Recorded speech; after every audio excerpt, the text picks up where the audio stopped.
మీరు ఎప్పుడు చూసి ఉండరు, అంటే లైవ్లో చూసి ఉండరు, ముఖాముఖిగా మీరు చూసి ఉండరు. ఒక కరుడు కట్టి నేరస్తుడు అనేక మందిని చంపిన నేరస్తుడు అని అర్థం. సపోజ్ 2000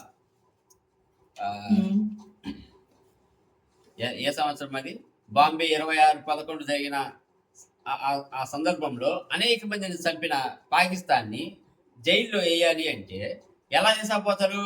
కాళ్ళకు, చేతులకు, మెడకు అన్ని సంఖ్యలు బిగించి, అంటే ఒక 10 మందిని చంపిన నరహంతకుని చైన్లతోటి, కాళ్ళ చైన్లు ఎక్కడికి తప్పించుకుపోకుండా బిగుతుగా ఉండేటట్టుగా, వాడు కనీసం నడిస్తే పడాలా, ఏదైనా చెయ్యి అటు సాపితే ఒకే వాడికి అందకూడదు. ఇలా పోలీసు వాళ్ళు ఏం చేస్తారంటే బిగించి నడిపిస్తూ ఉంటారు జైలుకి తీసుకుపోయేటప్పుడు. ఎందుకు? వాడు తప్పించుకొని పోకూడదు అని, అంటే వాడు మన ఆధీనంలో ఉండాలి అని. అర్థమైందా? ఇప్పుడు అటువంటి వ్యక్తిని మీరు మహా అయితే సినిమాల్లోనే చూస్తుంటారు, మీరు జైలుకు పోయి చూసిన సందర్భాలు అయితే ఉండవుగా.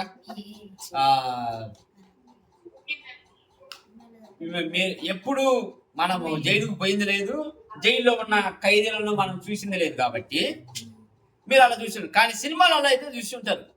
ఓకే, కనుక ఇప్పుడు అటువంటి వ్యక్తి చైన్లతోటి కట్టివేయబడి ఉంటే, ఇప్పుడు అతను లాక్కోలేడుగా, తెంచుకోలేడు కదా. కానీ తెంచుకున్న సందర్భాలు కొన్ని ఉంటాయి, అవి కూడా మీరు చూసి ఉంటారు. తెంచుకున్న సందర్భాలు కొన్ని ఉంటాయి. ఎప్పుడు? ఇవి కూడా సినిమాని ఉదాహరణ తీసుకోండి. అంటే మీరు చూసినాయి. అతను లేక ఒక దురాత్మ వచ్చి, అతను లేక ఒక శక్తి వచ్చి, అతను నేను ఎంత కట్టేసినా ఆ దురాత్మ, ఆ శక్తి వచ్చేసరికి పటలాడిపోతాయి. అతను ఇడిపింపబడతాడు. అతను అప్పటి నుంచి ఏదో వాళ్ళ మీద దాడి చేస్తాడు. మంచిగా చెడుగా అనేది తర్వాత సంగతి. అతను లేక ఒక దురాత్మ వచ్చి, దురాత్మ అంటే యేసుక్రీస్తు ఆత్మ మనలో ఉన్నప్పుడు మిగతా అన్ని దురాత్మల కింద నా లెక్క. దురాత్మ వచ్చినప్పుడు ఆ సంఖ్యలు తెగిపోతాయి. అతను ఇతరుల మీద పడి దాడి చేయడానికి ప్రయత్నం చేస్తాడు. రైట్? ఓకే, అటువంటి సందర్భమే ఇక్కడ ఉన్నది. మార్క్స్ సువార్త 5వ అధ్యాయం. మార్క్స్ సువార్త 5వ అధ్యాయం.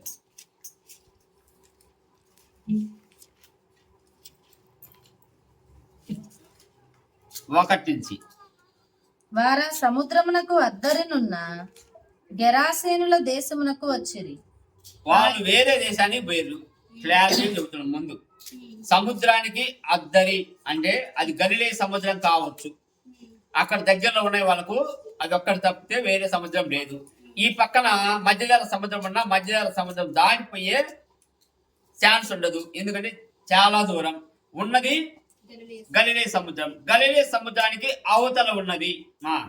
ఆయన దోణి దిగగానే అపవిత్రాత్మ పట్టిన వాడొకడు సమాధులలో నుండి వచ్చి ఆయనకు ఎదురుపడెను. ఎదురుపడి వాడు సమాధులలో వాసము చేసేది వాడు, సంకెళ్లతోనైనను ఎవడునూ వాని బంధింపలేకపోయాను. ఇప్పుడు ఎదురు యేసుక్రీస్తు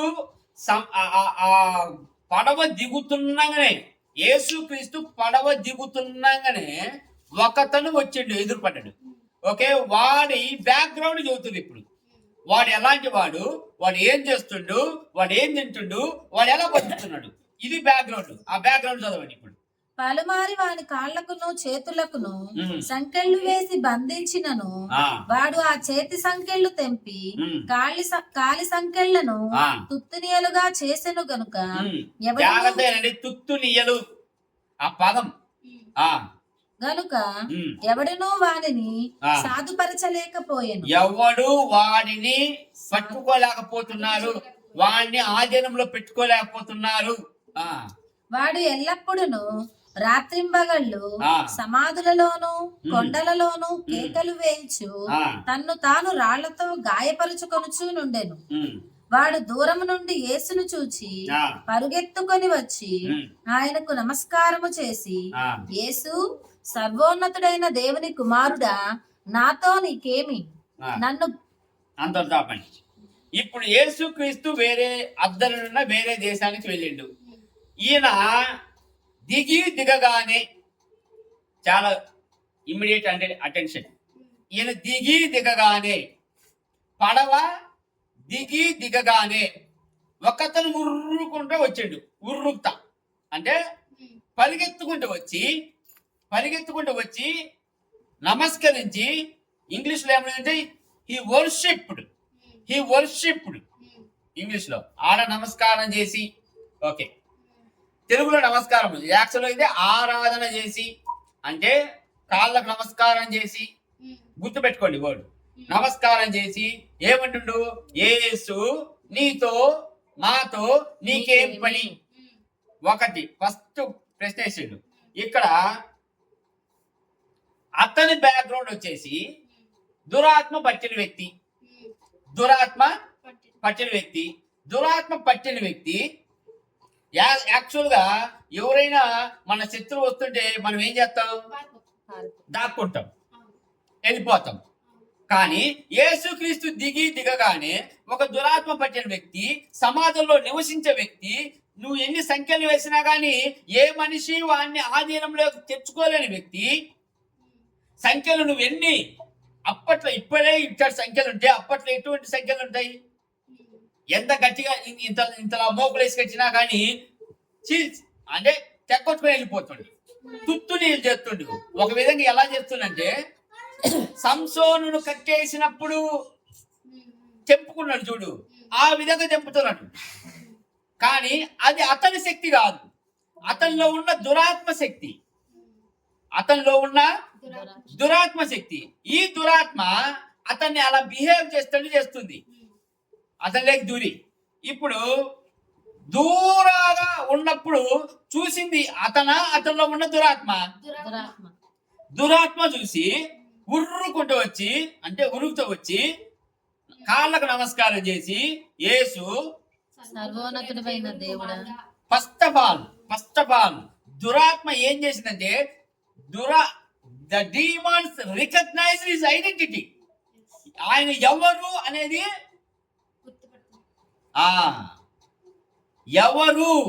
గుర్తుపట్టేసింది. ఆయన ఎవరు ఫస్ట్. ఇప్పుడు యేసుక్రీస్తును మనం తెలుసుకున్నామంటే ఎట్లా తెలుసుకున్నాం? యేసుక్రీస్తు దేవుడని తెలుసు, యేసుక్రీస్తు మన పాపముల కోసం వచ్చినాడని తెలుసు, మన పాపముల కోసం ఆయన చనిపోయినాడని తెలుసు, మన పాపముల కోసం రక్తం కాచినాడని తెలుసు. అర్థమవుతుందా? ఆయన మాత్రం మనం ఉన్నతంగా మనం చూడం. ఆయన వస్తే ఉరుక్కుంటే పోము. చర్చికి అని ఇంతకుముందు చెప్పింది కదా, చర్చికి పోయినంత మాత్రాన్ని నువ్వు యేసుక్రీస్తు తెలుసుకున్నట్టు కాదు, బైబిల్ చదివినంత మాత్రాన్ని నువ్వు యేసుక్రీస్తుని తెలుసుకున్నట్టు కాదు. You have to know him personally. ఎవరు యేసుక్రీస్తు? ఉన్నతమైన దేవుడు. ఇప్పుడు యేసుక్రీస్తు రికగ్నైజ్ చేసింది అంటే యేసుక్రీస్తు ఎవరు అనేది కింద చెబుతుంది చూడు. ఆ దురాత్మ ఏమని చెబుతుందో చూడు. సర్వోన్నతుడైన దేవుని కుమారుడా. ఈ విధంగా ఎప్పుడైనా నువ్వు పలికినవా అదే యేసుక్రీస్తుని గురించి? ఎప్పుడైనా యేసుక్రీస్తుని ఇలా పిలిచినవా? ఇప్పుడు దురాత్మ పిలుస్తా ఉంది. ఈ లోకం యేసుక్రీస్తును ఐడెంటిఫై చేయలేకపోతుంది. అంటే this world is not recognise his identity, but demons అంటే దురాత్మలు ఐడెంటిఫై చేస్తున్నాయి.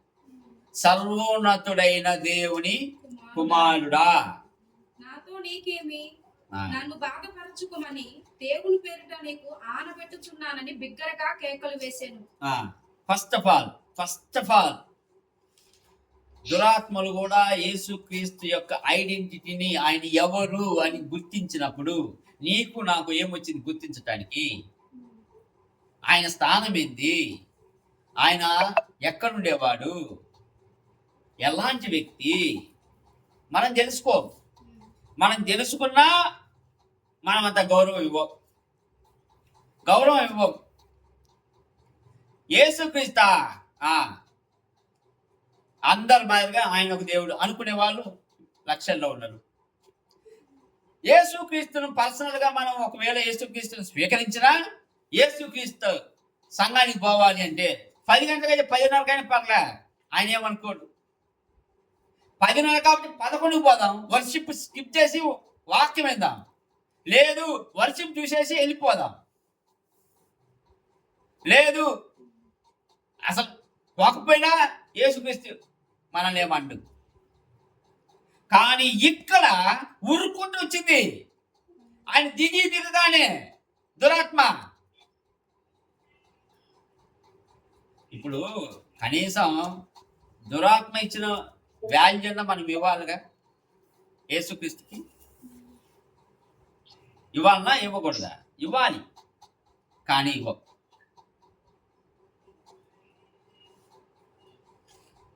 చదివి తెలుసుకోవడం అంటే యేసుక్రీస్తు ఎవరు?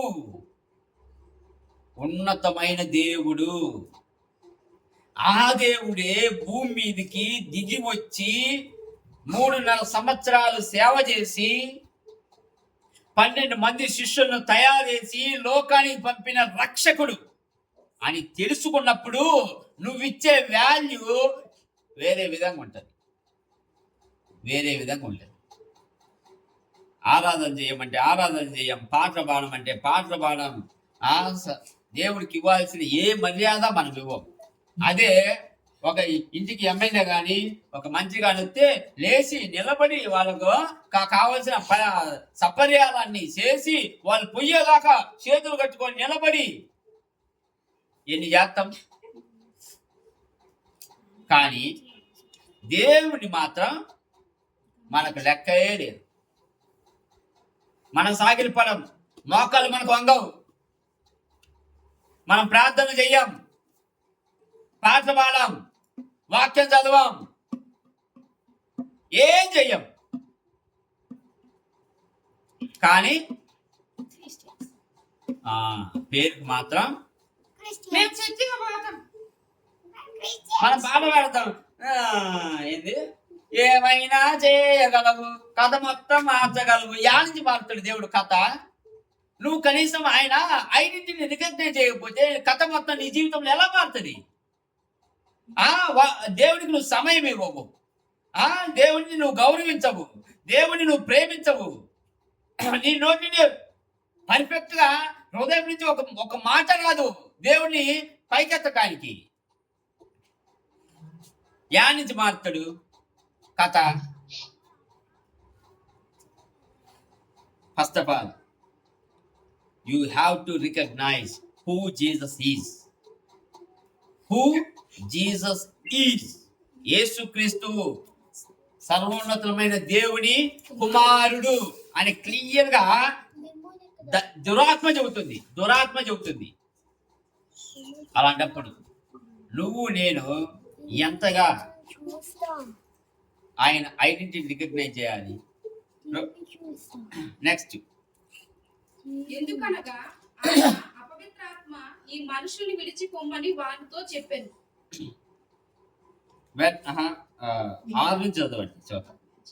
వాడు దూరం నుండి యేసును చూచి పరిగెత్తుకుని వచ్చి ఆయనకు నమస్కారం చేసి, యేసు సర్వోన్నతుడైన దేవుని కుమారుడా, నాతో నీకేమి? నన్ను బాధపరచుకోమని దేవుని పేరిట నీకు ఆనబెట్టుచున్నానని. నన్ను బాధపరచుకోము అంటే ఇంగ్లీష్ లో డు నాట్ టార్మెంట్ మీ అని ఉంది. డు నాట్ టార్మెంట్ మీ అంటే ఏదమ్మా? అంటే నన్ను బాధ పెట్టమాకు అంటే అర్థం ఏంటంటే షీ ఫియర్డ్. దురాత్మ భయపడ్డది.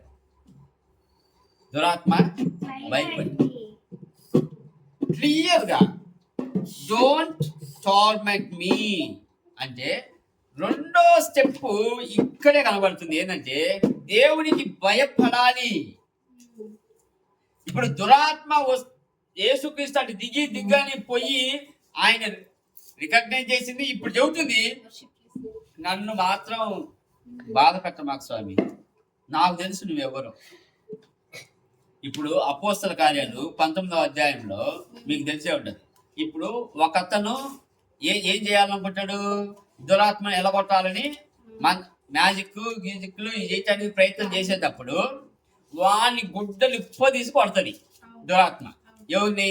ఆ మ్యాజిక్ చేసేవాడిని కొట్టి ఏమని చెబుతుంది, I know Jesus, I know Paul. అంటే నాకు యేసుక్రీస్తు తెలుసు, పౌలు తెలుసు. నువ్వెవర్రా? నన్ను పొమ్మటానికి నువ్వెవరు? నీకుంది అసలు అధికారం? భయపడటంలేనా? దురాత్మ ఇంకొక మనిషికి భయపడటంలే. వాడు ఏదో ప్రయత్నం చేసిండు, వాడికి భయపడటంలే. వాడిని బట్టలు చినిగిపోయేదా కొడుతుంది దురాత్మి. ఇక్కడ మాత్రం దేవా నువ్వు నన్నే చేయమాకు, నువ్వు నన్ను బాధ పెట్టమాకు, నువ్వు నన్ను టార్చర్ చేయమాకు, నీకు అధికారం ఉంది, నువ్వు ఏదేం చేయగలవు, కానీ నన్ను మాత్రం చేయమాకని ఏడుకుంటుంది. ఇప్పుడు ఇక్కడ ఏడుకునేది ఎవరు? దురాత్మలు. ఈ దురాత్మలు ఇప్పుడు తర్వాత చదివితే మీకు అర్థమవుతుంది. ఒక మనిషిలో ఎన్ని ఉన్నాయి దురాత్మలు? 2000. అంటే వాళ్ళు చెప్పేది ఏంటంటే అంటే 1000 తక్కువ కాకుండా, ఆ లాటిన్ బౌల్ లో 1000 తక్కువ కాకుండా 1000 దురాత్మలు ఒక మనిషిలో ఉన్నాయి. అందుకే ఎప్పుడు నేను చెప్పేది అంటే సైతాన్ ఏం చేస్తాది అంటే తన సైన్యాన్ని మొత్తము తీసుకొచ్చి అక్కడ గుంపు అక్కడ గుంపు అక్కడ గుంపు అక్కడ గుంపు పెడుతుంది. పెట్టి మీరు ఏనుకోండి అని చెబుతుంది. అక్కడ ఉన్న వాటిని పాడు చేయండి, ఇక్కడ ఎవరన్నా విశ్వాసులు ఉంటే వాళ్ళని నాశనం చేయండి, ఇక్కడ ఎవరన్నా ఉంటే వాళ్ళని పాపంలో పడగొట్టండి. ఇదే పని. సైతాన్కి ఒక సైన్యం ఉంది. ఎందుకు?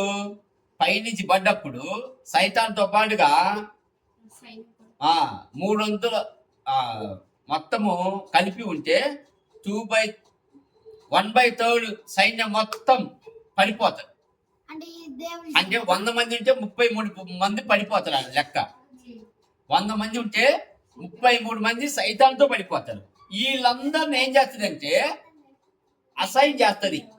ఓకే, ఇండియా నువ్వు చూసుకో, ఆఫ్రికా నువ్వు చూసుకో, యూరోప్ నువ్వు చూసుకో అని అసైన్ చేసి అది ఆ పైన ఉత్తర్వులు ఇస్తా ఉంటది. ఇప్పుడు ఇలానే ఇక్కడ గుంపు ఉంది. ఈ గుంపు ఒక మనిషిలోకి దూరింది. ఒక మనిషిలోకి అందరూ కలిపి ఆ ఒక్క మనిషిని నానా చిత్రహింసలు పెడుతున్నది. ఇప్పుడు యేసుక్రీస్తుని ఏమని వేడుకుంటుంది, నువ్వు నన్ను ఏం పాడు చేయమాకు. ఎందుకు అంటే ఈయనకు అధికారం ఉన్నదని క్లియర్గా తెలుసు ఈటకు, కానీ మనకు తెలియట్లే యేసుక్రీస్తు ఏదైనా చేయగలడు నీ జీవితంలో అని. నిన్ను పాడు చేయాలంటే పాడు చేయొచ్చు, కానీ దేవుడు అలా చేయడు. కానీ నువ్వు భయపడటంలే. నువ్వు భయపడితే కరెక్ట్ టయానికి వర్షిప్ కూర్చుంటావు. నువ్వు భయపడితే ఉదయాన్నే లేచి మొట్టమొదటి దేవుణ్ణి స్తుతిస్తావు. నువ్వు భయపడితే దేవుని వాక్యాన్ని చదివి దేవుని వాక్యానికి అనుగుణంగా నడుస్తావు. అంతే. నువ్వు భయపడకపోతేనే ఇవన్నీ జరగవు. ఇప్పుడు దురాత్మే భయపడ్డప్పుడు, దురాత్మకే తెలిసినప్పుడు, ఇప్పుడు దేవుణ్ణి అనుసరించే క్రిస్టియన్గా చెప్పబడే మనము ఎంత భయంతో ఉండాలి, ఎంత భయంతో వణకాలి దేవుడు అంటే. ఆ హృదయంలో ఆ భయం ఉండదు. ఇప్పుడు ఏమని చెబుతుంది దేవుని వాక్యం, దేవుని యందు భయభక్తులు కలిగి ఉంటేనే జ్ఞానానికి మూలం. నువ్వు నీతిగా బతకాలి అంటే, నీ జ్ఞానం రావాలంటే దేవుని యందు భయము భక్తి రెండు ఉండాలి. ఆ భయం ఏంది? పాపం చెయ్యకూడదనే భయం.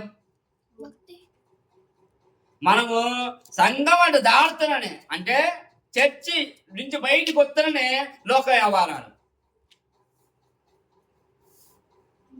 లోక ఆచారాలు, లోక మాటలు వెళ్ళిపోతా ఉంటాయి. ఆ గంట చర్చిలో మనమున్నా మన మనసు ఏమన్నా ఉంటుంది, బయటకి ఎట్ట పోవాలా, బయట ఏం చేయాలా, పోయి మనం చేసే పనులు మనం చేసుకోవాలా. దేవుడు అంటే భయం లేకుండా ప్రవర్తించడం వల్లే సంఘాలు నాశనం అయిపోయాయి.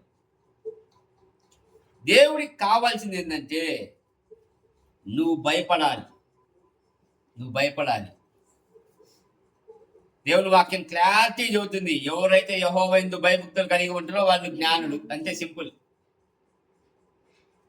వాళ్ళ మాటలు తెలివిగా వస్తాయి. వాళ్ళు ఎక్కడ ఎలా ఉపయోగించాలో జ్ఞానము వాళ్ళకు తెలియపరుస్తాడు దేవుడు. నన్ను బాధ పెట్టమాకు, క్లియర్గా చెబుతా ఉంది దురాత్మ. తర్వాత ఎందుకనగా ఉమ్, ఆయన అపవిత్రాత్మ ఆ. ఈ మనుషుల్ని విడిచి పొమ్మని వానితో చెప్పెను. మరియు ఇప్పుడు యేసుక్రీస్తుకు అధికారం ఉంది ఆడ. ఏమని? యు కమ్ అవుట్ అంటే కమ్ అవుట్ అంతే. మళ్ళా ఆడ అంటే ఏం చేస్తుంది? కమ్ అవుట్ అని చెప్పిండా యేసుక్రీస్తు? ఒకే ఒక మాట.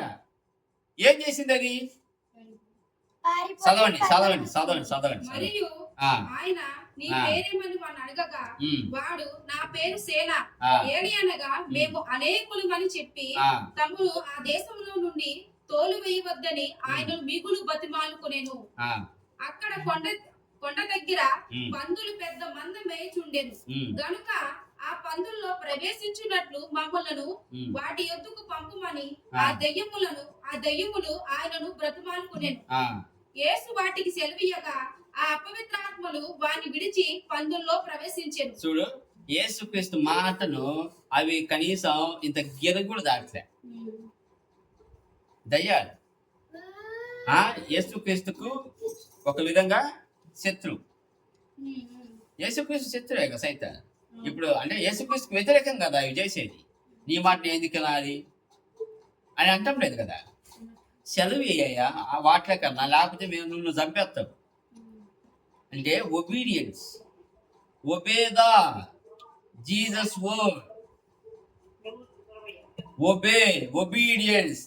అందుకే నువ్వు ఎన్ని సాక్రిఫైస్ చేసినా, నువ్వు 40 రోజులు ఉపవాసాలున్నా, 100 రోజులు ఉపవాసాలున్నా, దేవుని మాట వినకపోతే వేస్తాయి. మేము ప్రతి వారము సంఘానికి పోతాం. 40 రోజులు ఎప్పుడు ఉపవాసాలు వస్తాయో వాటిని చేస్తాం. గుడ్ ఫ్రైడే చేస్తాం, ఈస్టర్ పండుగ చేస్తాం, క్రిస్మస్ చేస్తాం. ఈ కాదు మనకు కావాల్సింది. దేవుని మాట రోజు వింటున్నామా, వింటం లేదా? Obedience is better than sacrifice. The obedience is better than sacrifice. The God's word clearly says. దయ్యాలే యేసుక్రీస్తును బతిలాడుకొని నువ్వు చెప్పినట్టు తింటావు స్వామి, నువ్వు చెప్పు, మమ్మ ఈ దేశాన్ని విడిచి పొమ్మని మాకు అయితే చెప్పు. మాకు ఆ పందుల దూరటానికి జస్ట్ సెలవు, ఆ పందుల దూరటానికి సెలవు. బెగ్గింగ్ ఒక విధంగా దురాత్మలు యేసుక్రీస్తును అడుక్కుంటున్నాయి. ఏ రోజైనా కానీ నీ సమస్యల కోసం, నీ కుటుంబం కోసం యేసుక్రీస్తు దగ్గర మీరు అడుక్కున్నారా? ఏ రోజైనా? మన జీవితం ఇట్టనే ఉండని, ఏ కాదు, ఇదే ఇల్లు, ఇదే మంచం, ఫుడ్ ఓకే, ఆ పళ్ళెం తెచ్చుకొని ఫుడ్ మంచం దగ్గర తెచ్చుకొని టీవీ పెట్టుకొని ఒకే చూసుకుంటూ తినడం, ఓకే, మళ్ళా పళ్ళెం మంచం కింద నొక్కడం, దుప్పటి కప్పుకొని పడుకోవడం. జీవితం ఇదే. ఏ రోజైనా నువ్వు దేవా నేను ఆ స్థితిలో ఉండాలి, నన్ను ఆ స్థితి పోవడానికి సెలవు దేవా, నన్ను ఆ ఉన్నతమైన స్థానాన్ని తీసుకెళ్ళు, ఉన్నతమైన స్థానంలో నన్ను కూర్చోబెట్టని ఎప్పుడైనా దేవుని మీరు అడుక్కున్న సందర్భాలు ఉన్నాయేమో లెక్క పెట్టుకోండి. ఏళ్ళ మీద లెక్క పెట్టుకోండి. దీనికి ముందున్నవన్నీ వర్తిస్తాయి. ఎలా? యేసుక్రీస్తు నువ్వు ఏమని గుర్తిస్తున్నావు, తర్వాత యేసుక్రీస్తుకి నువ్వు భయపడుతున్నావా లేదా, భయపడితే దేవుని మాటకు విధేయత చూపితే అప్పుడు దేవుని బిడ్డగా అధికారం ఉంటుంది. 4వది అదే, చదవండి. యేసు వాటికి సెలవీయగా ఆ, ఆ అపవిత్రాత్మలు ఉమ్, వానిని విడిచి ఆ, పందులలో ప్రవేశింపగా ఇంచుమించు 2000 సంఖ్య గల ఆ మంద ఉమ్, ప్రపాతము నుండి ఉమ్, సముద్రపు దారిని వడిగా పరిగెత్తుకొని పోయి ఆ. సముద్రములో పడి ఊపిరి తిరుగక చచ్చెను. ఇప్పుడు యేసుక్రీస్తుకు ఒక అధికారం ఉంది ఆడ. దయ్యాలను తరివేసే అధికారం. యేసుక్రీస్తు సర్వలోకం మీద అధికారం ఉంది. అందుకే కదా దయ్యం వచ్చి చెప్పేది, సర్వోన్నతుని దేవుని కుమారుడా. అంటే ఇంకోటి, ఇప్పుడు మమ్మల్ని ఏం చేయడానికి వచ్చినావు అంటే ఈటకు టైం కూడా తెలుసు. ఏదో ఒక రోజు మమ్మల్ని నరకానికి వేస్తావు. ఆ టైం ఇప్పుడే వచ్చిందా? ఇంకా రాలేదు కదా ప్రభువా. నువ్వు ఇప్పుడే భూమి మీదకి వచ్చినావు, పాపలను రక్షించడానికి నువ్వు సరిపోవాలా, తిరిగిలేయాలా, తర్వాత కదా యుద్ధం జరిగేది. ఇంకా అప్పుడే టైం వచ్చిందా? టోర్మెంట్ అంటే ఏంది? నరకంలో పడేయడమే టోర్మెంట్. మమ్మల్ని బాధ పెట్టడం అంటే ఏంది? ఈ లోకంలో ఉన్నంతసేపు, అంటే నువ్వు 2వ రాకడ వచ్చేంతసేపు మేము ఎంజాయ్ చేయొచ్చు, మనుషుల్ని ఇబ్బంది పెట్టచ్చు, మనుషులు ఏదైనా చేయొచ్చు. కానీ నువ్వు 2వ రాకడ వచ్చిన తర్వాత మా గతి నరకంలో పడ్డమే. ఆ స్థితి ముందే వచ్చిందా? అంటే దురాత్మలు టైం కూడా క్లారిటీ తెలుసు. వాళ్ళు ఓడిపోయినారని తెలుసు.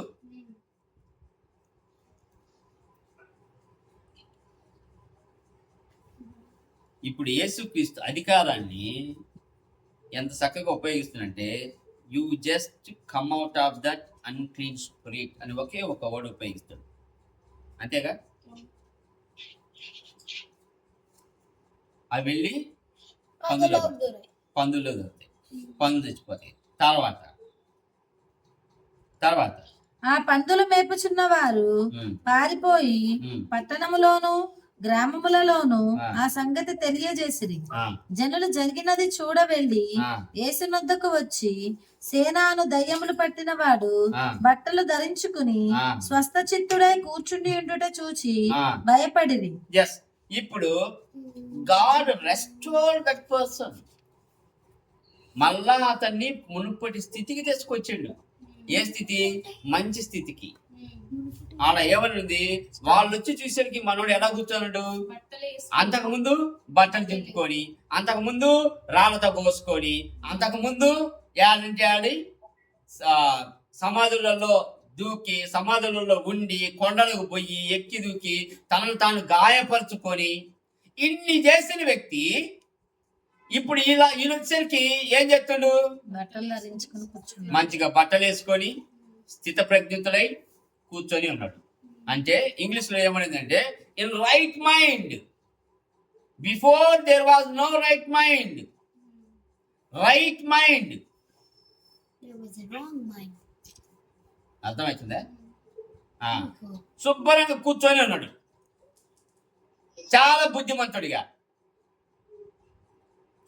అంతకుముందు సంఖ్యలు లేచి కచ్చినా కానీ తెగజెప్పులు చేసిన వ్యక్తి ఇప్పుడు వాళ్ళకు నార్మల్ గా కనబడుతున్నాడు. దేవునికి ఆ అధికారం ఉంది.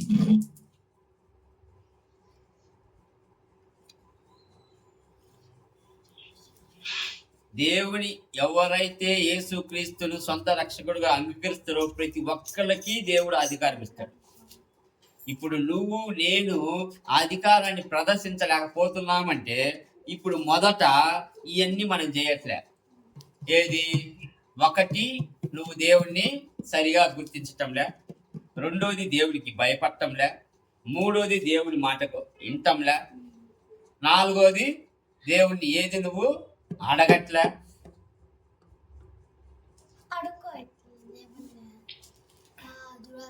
అయితే ఇప్పుడు వీళ్ళందరూ వచ్చి చూసినప్పుడు, ఆ ఊరు వాళ్ళందరూ వచ్చి చూసి భయపడ్డారు.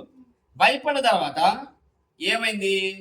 ఆ పందులు మేపుచున్నవారు పారిపోయి జరిగినది చూచిన వారు దయ్యములు పట్టిన వానికి కలిగిన స్థితియు పందుల సంగతియు ఊరి వారికి తెలియజేయగా తమ ప్రాంతములు విడిచిపోమ్మని వారు ఆయనను బతిమాలు కొనసాగిరి.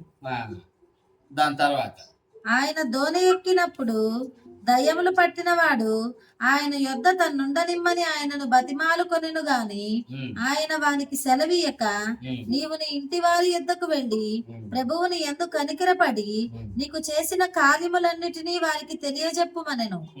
వాడు వెళ్ళి యేసు తనకు చేసినవన్నీయు దెకపొలిలో ప్రకటింపనారంభింపగా అందరూ ఆశ్చర్యపడిరి. ఇప్పుడు యేసుక్రీస్తు ఎప్పుడైతే వాడిని మరలా బాగు చేసిండో, ఇప్పుడు ఇంత చేసినావు కదా ప్రభువా, నీ ఎమ్మటి నేను వస్తా, నాకు నువ్వు చాలు అనుకుంటున్నాక యేసుక్రీస్తు ఏం చెబుతుండు? నువ్వు నా దగ్గర కాదు ఉండాల్సింది, నువ్వు పోయి నీకు జరిగింది నువ్వు చెప్పు. The first missionary in Decapolis is the man. The first missionary అంటే సువార్త చెప్పుకుంటూ వెళ్ళిన వ్యక్తి డెకాపోలిస్లో ఈజ్ ద వన్. దెయ్యంలో పట్టిన వ్యక్తి, దెయ్యంలో పట్టిన వ్యక్తి విడిపింపబడిన తర్వాత మరలా పూర్వస్థితి అంటే మంచి స్థితికి వచ్చిన తర్వాత ఇతను వెళ్ళి ఏం చెబుతాడు? డెకాపోలిస్లో ఫస్ట్ మిషనరీ అయిపోయింది. మిషనరీ అంటే దేవుని వాక్యాన్ని ప్రకటించడం మొదలు పెట్టేశాడు. తనకి ఏం జరిగిందో క్లారిటీగా ఎక్స్ప్లెయిన్ చేస్తాడు. ఎన్ని దెయ్యాలు పట్టినాయి, ఎవరు వచ్చిర్రు, ఎవరు ఇడిపించిర్రు.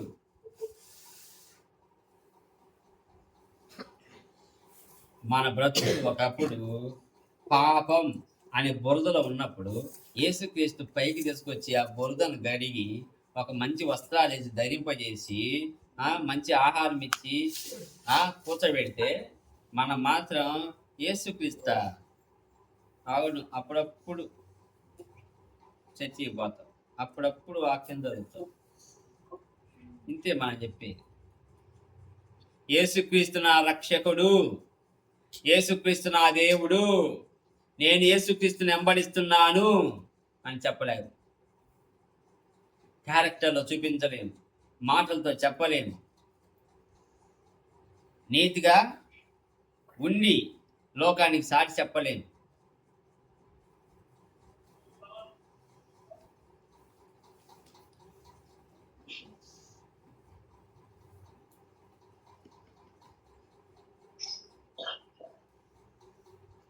ఎప్పుడు ఎప్పుడు ఎప్పుడు ఆ మనిషి మాదిరిగా కనీసం తనకు జరిగిన మేలు ఇతరులకు చెప్పడం ప్రారంభించాడు. తనకు జరిగిన మేలు, యేసుక్రీస్తు చేసిన మేలు ఇతరులకు చెప్పడం ప్రారంభించి వాళ్ళు నమ్ముకునేటట్లు చేసిండు ఆ వ్యక్తి ఎమ్మటే. మనము సంవత్సరాలు సంవత్సరాలు సంవత్సరాలు గడుస్తున్నా కానీ యేసుక్రీస్తు గురించి మనం చెప్పలేకపోతున్నాం. ఎందుకు అంటే ఫస్ట్ 4 మనం చెయ్యట్లే. అసలు యేసుక్రీస్తు ఎవరు అనేది గుర్తించటం లేదు సరిగా. అందరూ అనుకున్నట్లు ఆయన ఒక దేవుడు, మిగతా వాళ్ళ బాయలుగా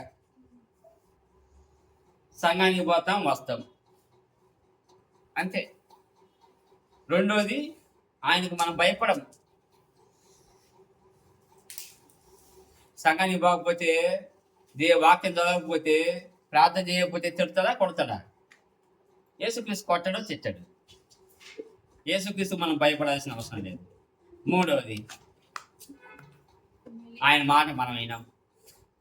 బైబిల్ ఏ వాక్యం ఎక్కడ ఉన్నదనేది మనకు తెలుస్తుంది, ఏ వాక్యం ఎక్కడ ఉన్నది తెలుస్తుంది. కానీ ఆ వాక్యము నీ హృదయంలో ఉన్నదా లేదా అనేది మాత్రం తెలియదు. ఆ వాక్యం హృదయంలో ఉంటే కదా ఆ వాక్యం ప్రకారం నువ్వు నడిచేది. బైబిల్లో ఇప్పుడు ఎన్ని అధ్యాయాలు ఉన్నాయంటే అందరూ చెబుతారు. 69 66 పుస్తకాలు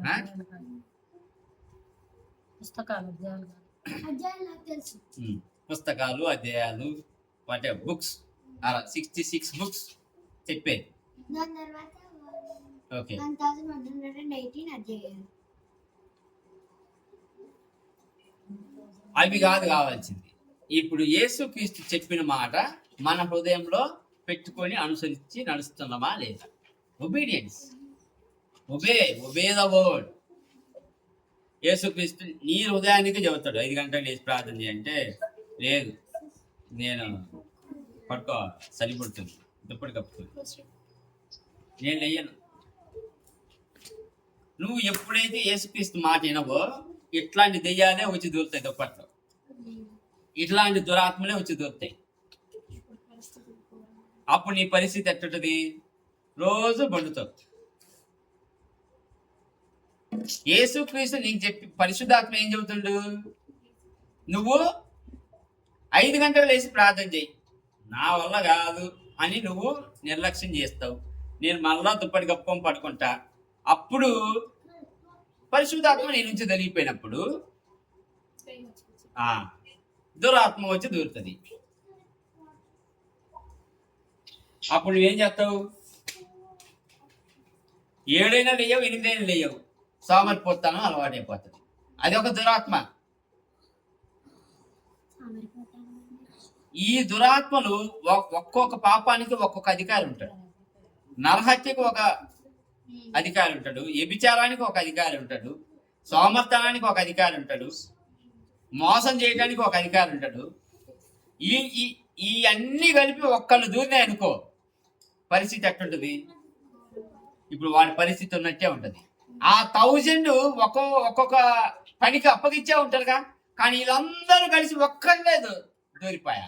ఇప్పుడు వాడికి ఎన్ని సంఖ్యలు వేసినా కానీ ఇట్లా లేపుతాడు, చించాడు. అసలు పేపర్ చింపినంటే చింపేస్తాడు.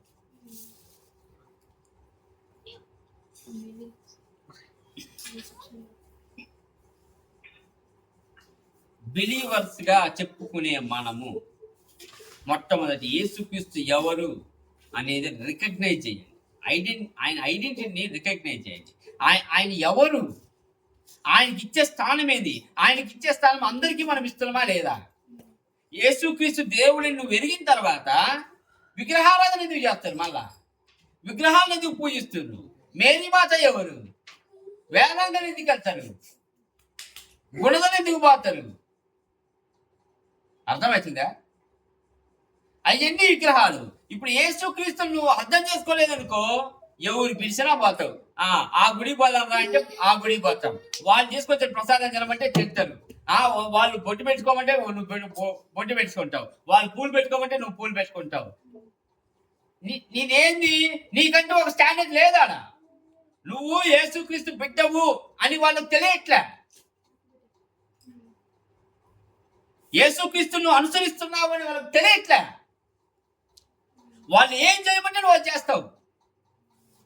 అప్పుడు నువ్వే యేసుక్రీస్తును సరిగా గుర్తించలేకపోతే మిగతా వాళ్ళు ఎలా గుర్తిస్తారు?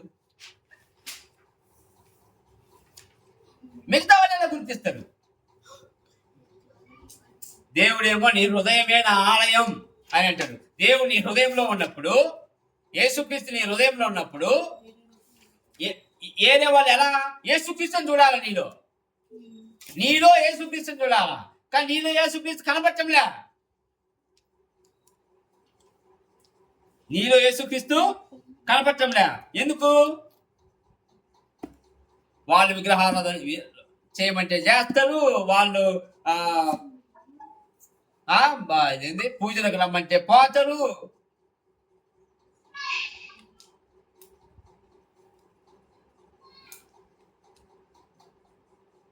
మొదటిదిగా నీకు రక్షణ ఇచ్చిన యేసుక్రీస్తు ఆయన స్థానం ఏంటి? ఆయన ఎటువంటి దేవుడు? ఆయన ఏం చేయగలడు? ఇవి నువ్వు గుర్తించగలగాలి. రెండోది, ఆయనకు భయపడాలి. ఈ భయము ఏదో దెయ్యం ఉనికినట్టు వణకడం అని కాదు. దెయ్యం ఉనికినట్టు వణకడం అని కాదు. ఒక తండ్రికి కుమారుడు భయపడ్డట్టుగా, తండ్రి చెబితే కుమారుడు నడుచుకున్నట్లుగా, ఆ భయం ఉండాలి, గౌరవంతో కూడిన భయం. నా తండ్రి ఉన్నతమైన దేవుడు, ఆయన చెప్పిన మాట నేను జవదాటను, ఆయన చెప్పినట్లే నేను నడుచుకుంటాను, ఆయనను నేను ప్రేమిస్తాను, ఆయన మాటలు గైకొని నేను నడుచుకోలేదను అని నువ్వు చూపించాలి.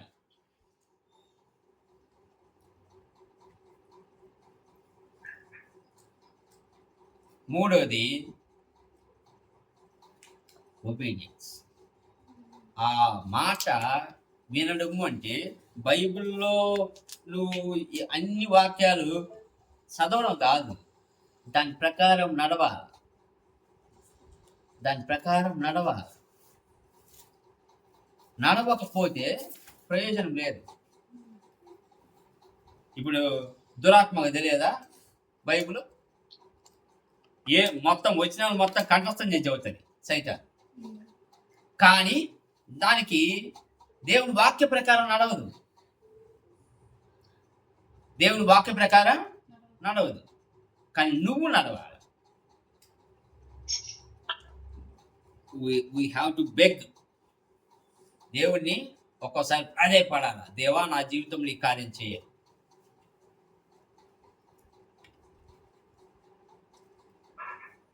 తర్వాత మనల్ని ఎవరైతే మనలో బాగుపరిచిందో ఆ బాగుపరిచిన వ్యక్తి కోసం మనము ప్రకటించాలి. ఆ మనిషి ప్రకటించిండుగా, మొట్టమొదటి వ్యక్తి తెగ పోలీసులో సువార్త చెప్పిన వ్యక్తి అతనే.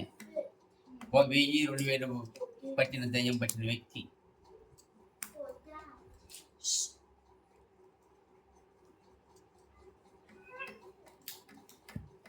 షుగర్ కోటింగ్ వర్డ్స్ నేను చెప్పదలుచుకోను. ఓకే, రండి మీ దుఃఖాలు సంతోషకరంగా మారును, మీ మనసులు దేవుడు శాంతితో నింపును, ఇట్టని చెప్పండి. ముందు మనం చేయాల్సిన ఏంటో మనం తెలుసుకోవాలి.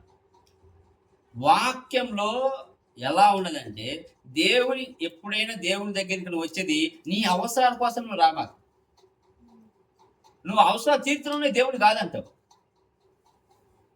చాలా మంది సువార్త సభలు, ఉద్యోగుల సభలు, దేవుడు నాకు ఏంది స్వస్థత రావాలి, పిల్లలు రాకపోతే పిల్లలు కావాలి, లోపల గడ్డలు ఉంటే గడ్డలు కరిగిపోవాలి, కాళ్ళు నొప్పులు ఉంటే కాళ్ళు నొప్పులు మాయమైపోవాలి, తర్వాత నేను పబ్బులు తిరుగుతాను, ఓకే నాకు ఏదన్నా తలనొప్పి ఉంటే తలనొప్పి పోవాలి, కళ్ళ మసకుంటే కళ్ళ మసకు పోవాలి. వీటి కోసం అవసరాల కోసం వచ్చినప్పుడు ఆ అవసరాలు తీరినాయి అనుకో, దేవుడిని నువ్వు లెక్క చేయవు. అవసరాల కోసం దేవుణ్ణి ఎప్పుడూ ఎత్తకూడదు. అటువంటి వాళ్ళు ఎప్పుడూ దేవుణ్ణి గుర్తించలేరు. అవసరం తీరుతూనే దేవుడు వెళ్ళిపోయాడు అంతే. కానీ నిన్ను పాపం నుండి రక్షించను చూడు, నిన్ను నరకార్జీ నుండి నన్ను రక్షించను చూడు, ఆయన శక్తి ఏంటో నువ్వు గుర్తించు. ఆయనకు నువ్వు భయపడు, ఆయన మాట విను, ఆయనను వేడుకో. రేపు 2వ రాకడ వరకు దేవా నన్ను నీతివంతంగా బతికించు, పరిశుద్ధంగా ఉండేటట్టు చూపించు, ఇతరులను నలుగురినన్నా నీతి మార్గంలోకి నడిపించడానికి నన్ను ఉపయోగించుకో.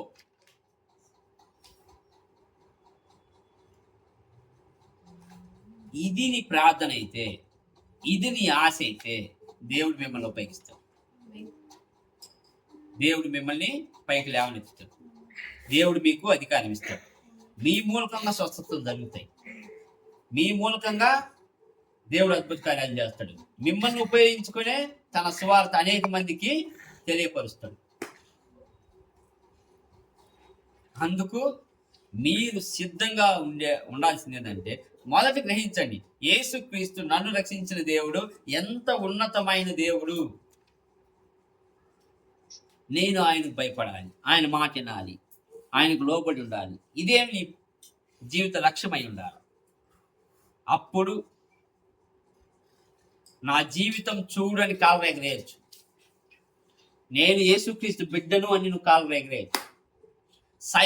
ఇప్పుడు యేసుక్రీస్తు మాట దురాత్మ విన్నదిగా నీ మాట దురాత్మ వింటది, నీకు లోబడి దురాత్మలు ఉంటాయి. అర్థమైందా? ఆ విధంగా బతుకుతేనే దురాత్మలు కూడా నీకు లోబడి. లేకపోతే నువ్వు వాక్యం తెలిసిన వాక్యానికి నువ్వు లోబడలేదంటే దురాత్మ నీ లోపల దూరుతాయి, దురాత్మలు నీ లోపల దూరుతాయి. అప్పుడు నీ స్థితి ఇప్పుడు ఆ సంఖ్యలు వేసిన స్థితి వాడికి సమానంగానే ఉంటుంది.